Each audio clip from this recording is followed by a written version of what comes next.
Two officers dragged a quiet black man into court.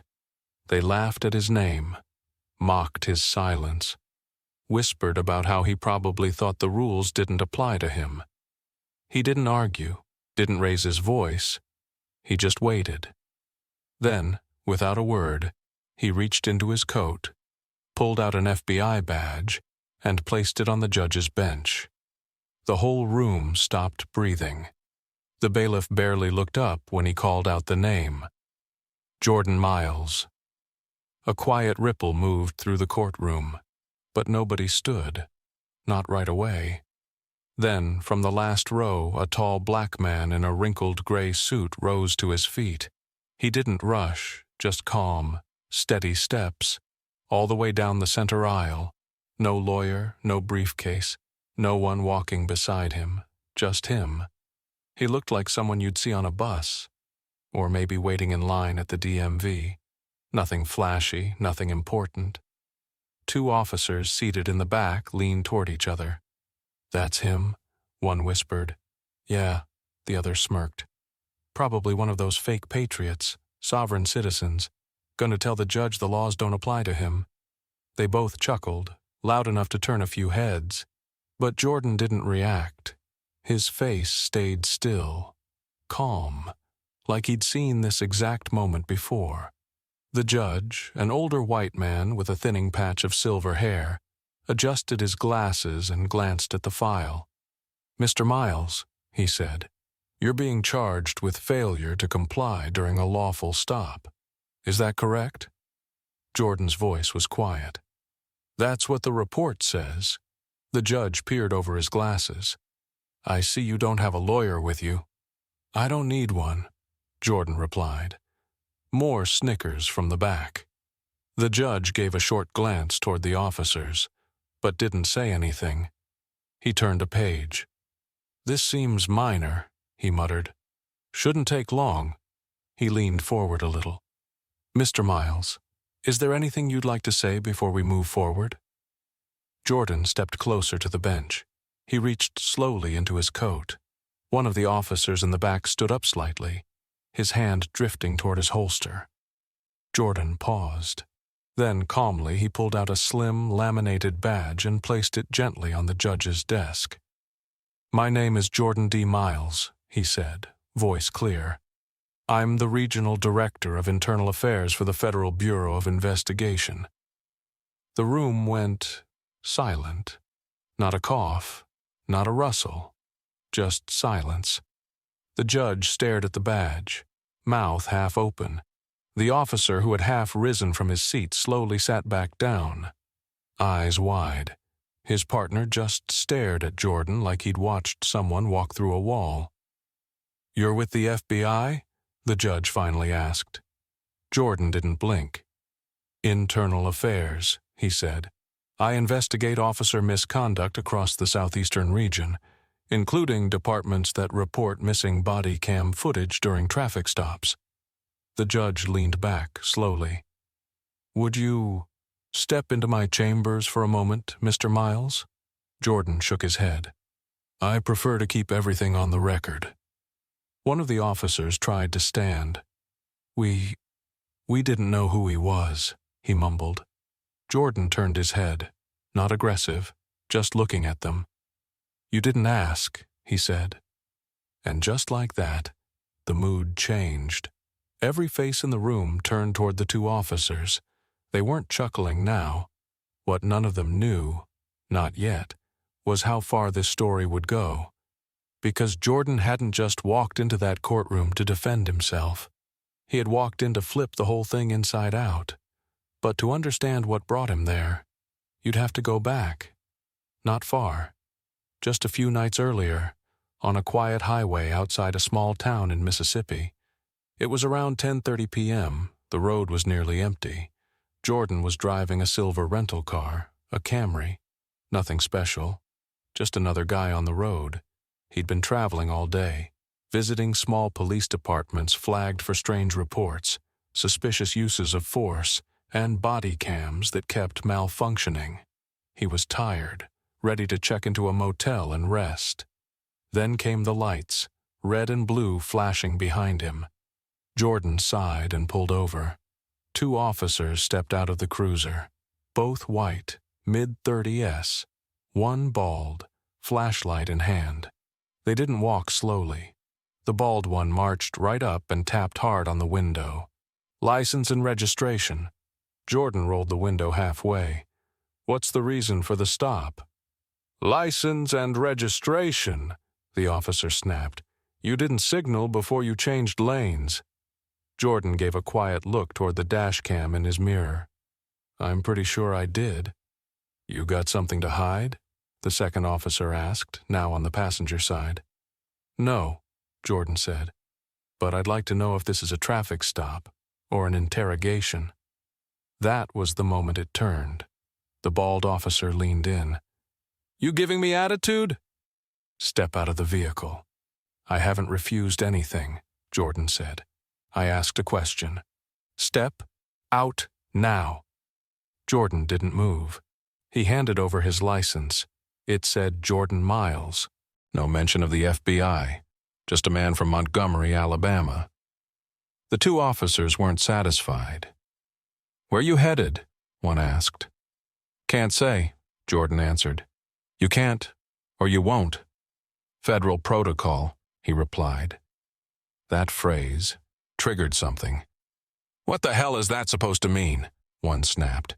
"You think you're above the law?" Jordan stayed calm. The second officer opened the door. "Out, now!" Jordan kept his voice steady. "This stop is no longer lawful." But it didn't matter. They grabbed him, twisted his arm, shoved him down to the gravel, knee in his back, called it in as refusal to comply. But Jordan never raised his voice, never fought back. He just stared at the gravel beneath his cheek and let the recorder in his coat pocket run, because he knew how this might go, and because he wasn't just any man with a wrinkled suit and calm eyes. He was the man who would walk into a courtroom and bring the silence crashing down. The next morning, Jordan Miles was still in the holding cell. No phone call, no supervisor, just flickering lights, concrete walls, and a smug officer who thought the night had gone exactly the way he wanted. The report they'd filed was neat. Too neat. It said Jordan had refused to answer basic questions, said he acted aggressive, said he wouldn't state where he was going. No mention of the way they pulled him from the car. No mention of the body cams that didn't switch on. No mention of how they left him lying on the ground like trash. But Jordan didn't argue. Not then. Because Jordan wasn't just a man with a badge. He was a man with a plan. And every word those officers said last night had been recorded. By noon, they escorted him into the courtroom, and that's where everything began to unravel. The officers were relaxed, almost cocky. Their mistake wasn't just arresting him. It was thinking he didn't matter, that he was just another face, another statistic.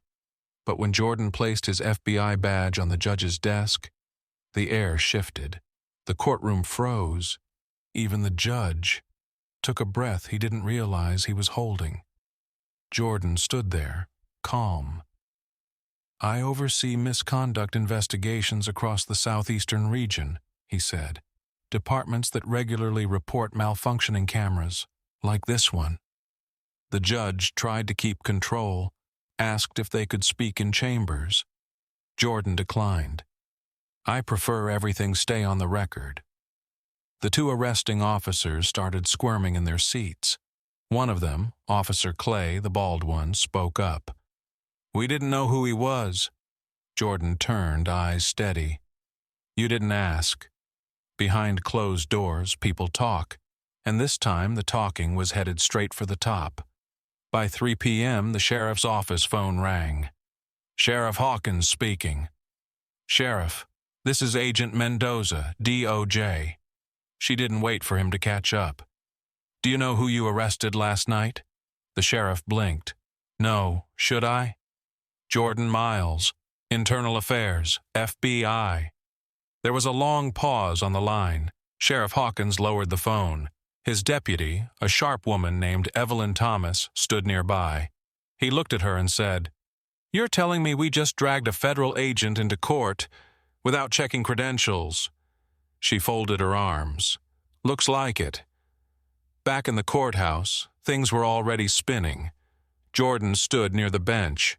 The clerk had stepped out to verify the badge with the FBI headquarters. It didn't take long. She returned, holding a note. Confirmed. The judge cleared his throat, voice less steady now. "Mr. Miles, you're officially listed under the Bureau's Southeast Internal Division?" Jordan nodded. "Been with them 27 years. The courtroom had gone silent again, but this time, the silence came from shame. The same officers who had mocked his clothes, his name, his calm, now couldn't look him in the eye. Jordan's voice didn't rise, but it filled the room. "I didn't come here to cause a scene," he said. "I was on assignment, off record, reviewing departments under current audit." He paused. "I didn't mention the FBI because I wasn't required to. I followed the law, handed over my license, stayed respectful." His voice stayed calm. "But I was thrown to the ground, detained without cause, my rights ignored. I recorded everything." And that's when the judge leaned back, hands clasped, tense. "Mr. Miles," he began. Jordan interrupted. "I'm not here for an apology." He stepped forward. "I'm here to request that the charges be dropped. Immediately. And that both officers be placed on administrative leave, pending federal investigation." The prosecutor opened his mouth, then shut it. The judge didn't argue, he just nodded. "Granted." The courtroom didn't cheer. There were no claps, no shouts. But something had cracked open, something that wouldn't close quietly. As the officers stood there stunned, one of them stepped forward. "Look, we didn't know who you were." Jordan raised a hand. "That's the problem." And then he walked out of the courtroom. No badge raised, no headlines chased, just quiet steps and eyes that had seen it all before. Because for Jordan Miles, this wasn't about power. It was about accountability. And this was only the beginning. The sun had barely set that evening when Jordan Miles pulled into the motel parking lot. Same silver Camry, same wrinkled gray suit.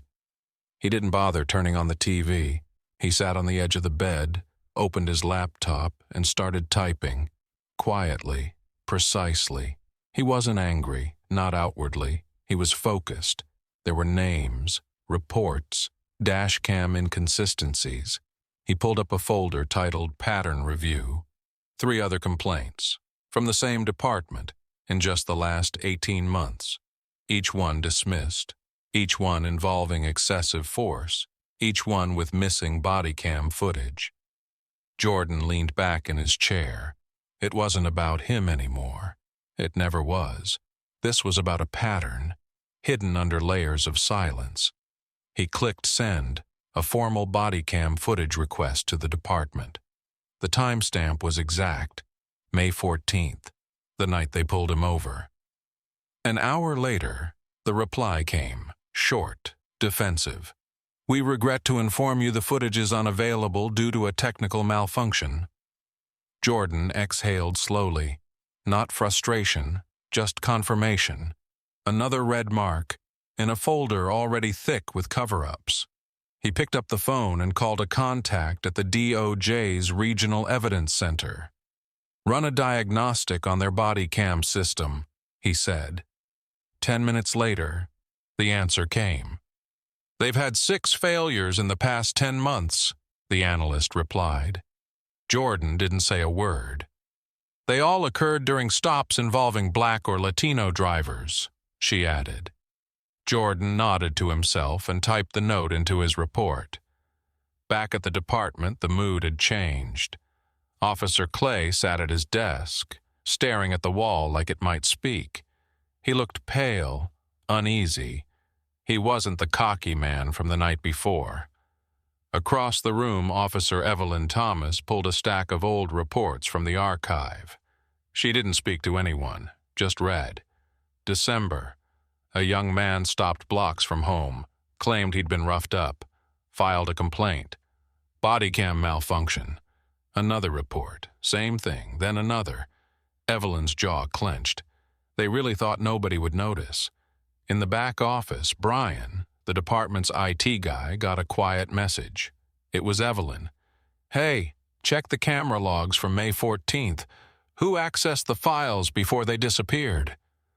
Brian hesitated. He didn't like being involved, but curiosity won. He ran the trace. The answer appeared in seconds. Dell. Officer Curtis Dell. Not once, twice. 2 separate logins, after the arrest and again the next morning. Both entries deleted. Brian printed the log, slid it into a plain envelope, and walked it to Evelyn's desk. She opened it. Her face didn't move, but her eyes said everything.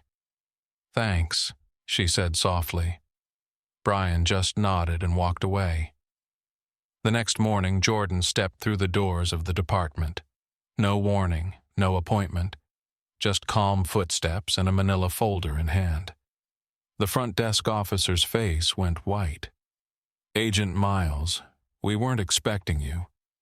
"I'm not here to cause trouble," Jordan said. "I'm here to confirm patterns." He walked past the front desk without waiting. People stepped out of his way, knocked once on Sheriff Hawkins's door. Hawkins looked up, bags under his eyes, hands tense. "I assume you saw the email," he muttered. Jordan placed the folder on the desk. "I also saw the access logs," he said. "Someone deleted the camera files, manually, after the arrest, before the arraignment." Hawkins didn't deny it. "We're looking into it." "No," Jordan cut in. "You're not, I am." He turned to leave, then paused.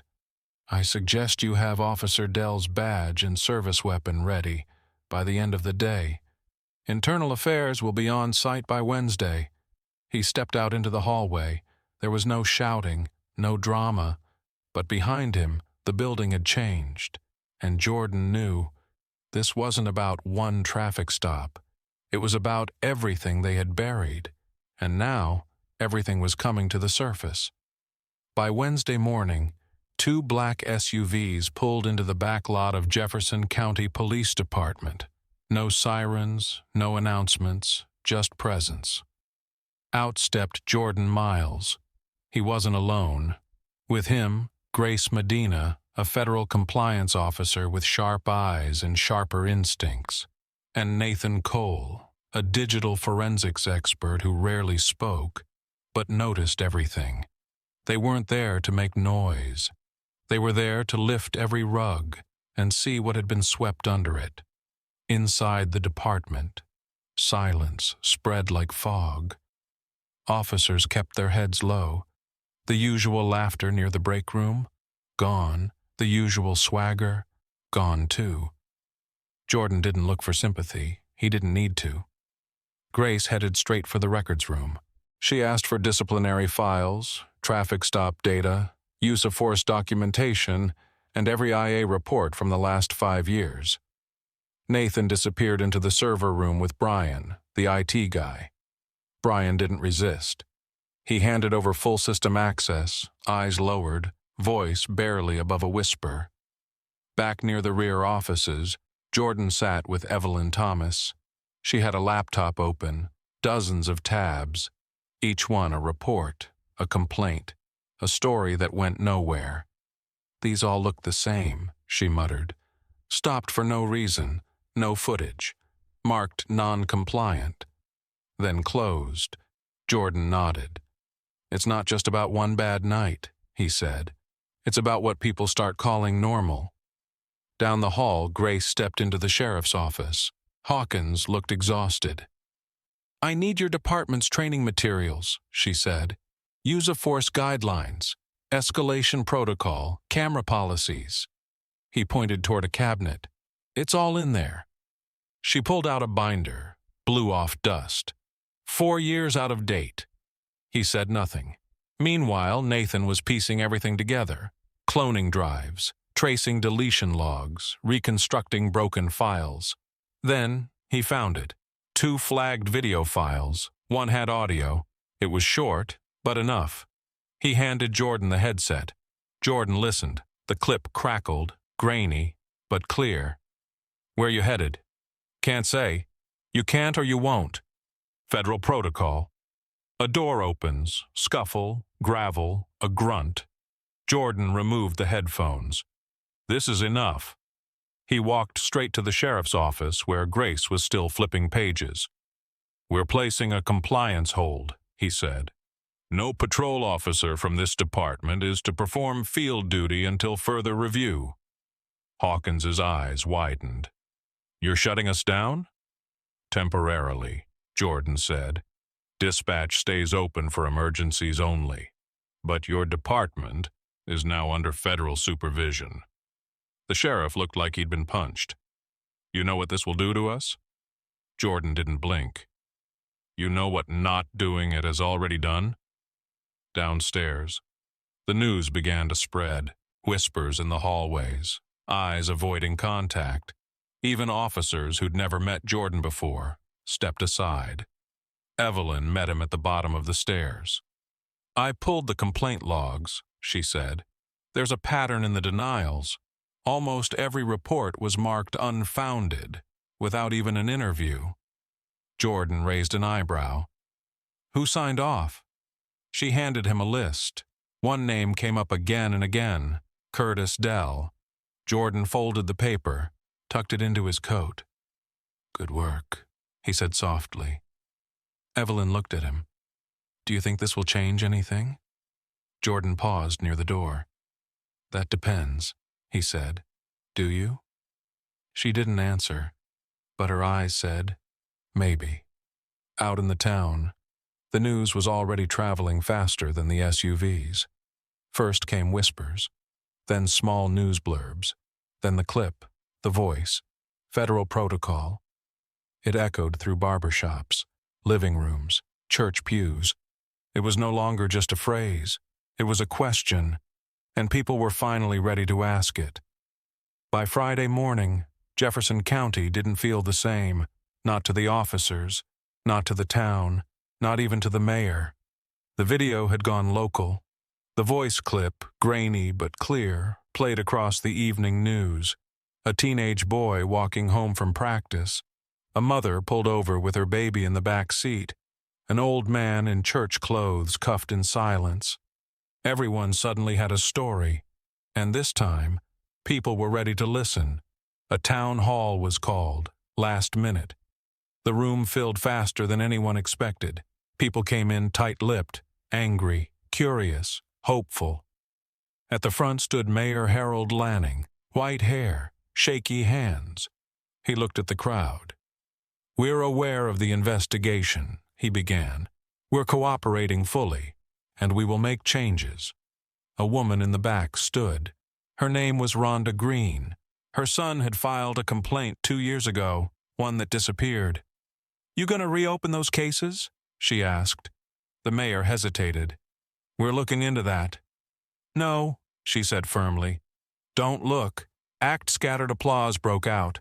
Real, raw. Near the back wall, Jordan stood quietly, arms crossed, listening. He hadn't come to speak. He came to hear. Deputy Evelyn slipped in beside him, didn't say much, just nodded. "I didn't think this many people would show," she whispered. "They always do," Jordan replied, "once they stop being afraid of silence." One by one, residents stepped up to the mic, some with tears, some with fire, stories spilled, ones no one had ever dared tell out loud. And then Sheriff Hawkins took the stage. He looked older now, not just tired, exposed. "I've been in law enforcement for 31 years, he said, "and I'd be lying if I said I hadn't failed some of you. And I'd be lying if I said I hadn't failed some of you." He looked directly at Jordan. "We didn't know who Mr. Miles was." He paused. "But that's not the problem. The problem is, we didn't care who any of you were," a few people murmured. Some nodded. "We'll reopen the closed cases," Hawkins added. "We'll cooperate with federal oversight. Anyone involved in this pattern will be held accountable. Even me," a woman near the front shouted. "Talk is cheap." Hawkins nodded slowly. "Then hold me to it." Jordan didn't clap, didn't speak, but Evelyn looked at him. "You believe him?" she asked. "I believe the room," Jordan replied. Outside, after the meeting, people lingered in groups. Some cried. Some just sat. Some asked what's next. But no one walked away the same. That weekend, Jordan returned to City Hall. He had a file in one hand, coffee in the other. Waiting inside were three people: Mayor Lanning, Deputy Evelyn Thomas, now officially appointed liaison for federal oversight, and Grace Medina, holding her own thick folder of findings. Jordan laid his file on the table. 5 confirmed violations, he said. 3 cases of falsified reporting. 2 counts of body cam tampering. 1 officer caught deleting footage. The mayor leaned back. "Are you recommending prosecution?" Grace answered before Jordan could. "We're recommending a full personnel audit and the removal of Officer Curtis Dell, effective immediately." The mayor swallowed. "You're asking me to fire one of our most senior officers?" "No," Evelyn replied. "We're asking you to choose. Protect a man who buried complaints and doctored reports, or stand with a community that finally found its voice." The room went quiet, and for once, there was no easy answer. Finally, Lanning nodded. "I'll sign the termination today." Jordan closed his folder and stood. "We'll be monitoring compliance. Any further tampering gets escalated." He left without fanfare. Outside, he didn't go straight to his car. He walked through the town square. It looked normal. People out shopping, eating, talking. But something underneath had shifted. At the corner, a teenage boy in a blue hoodie spotted Jordan, gave him a quiet nod, just a nod. But it meant something. It wasn't fear. It was respect. Back at the department, Officer Dell was called into the sheriff's office. He didn't yell, didn't argue. He read the paper. Termination, signed, final. "That's it?" he asked. Hawkins looked him in the eye. "You think it shouldn't be?" Dell's voice cracked. "I thought I was doing the right thing." "You didn't care," the sheriff said. "And that's what did you in." Dell left through the back. No one saw him again that day. Evelyn stood in the hallway, watching the shift. Some officers were relieved, some were bitter, but the change had started. That evening, Jordan stayed behind. One final meeting with the mayor, the sheriff, and 2 DOJ officials. Together, they began drafting new protocols, mandatory camera audits, anonymous reporting systems, quarterly community reviews. There were no speeches, no celebration, just quiet work. Before he left, Jordan made one final call, his voice steady. "Send me the next location," he said. A pause. "Already?" "Yeah," he replied. "Already." He packed up, drove off, no spotlight, no headline, just a quiet man, doing what needed to be done. Because for Jordan Miles, respect doesn't come from a badge.